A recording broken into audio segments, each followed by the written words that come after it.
Welcome back. BRS working president KTR రేపో మాపో arrest కాబోతున్నారని చెప్పారు మంత్రి అడ్లూరి లక్ష్మణ్.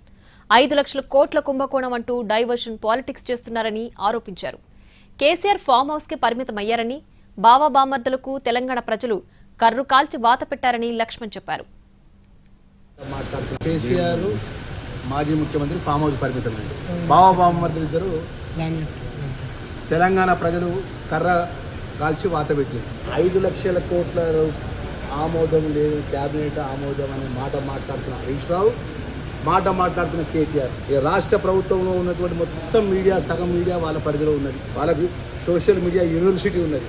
రేపో మాపో అరెస్ట్ అవుతాడు. ఈ అరెస్ట్ అవుతా అంటే ఏదో ఒకటి తెరదించాలి. డైవర్షన్ పాలిటిక్స్ అంటే మనిషి యొక్క సైకాలజికల్ డైవర్షన్ చేస్తారు. ఇది కొత్త కథ తప్ప ఎవరండి ఇలా క్యాబినెట్లో మంత్రిగా నేను బాధ్యత కదా మంత్రిగా ఎట్లా చేస్తామండి? ప్రజలకు జవాబుదారీగా పనిచేస్తాం.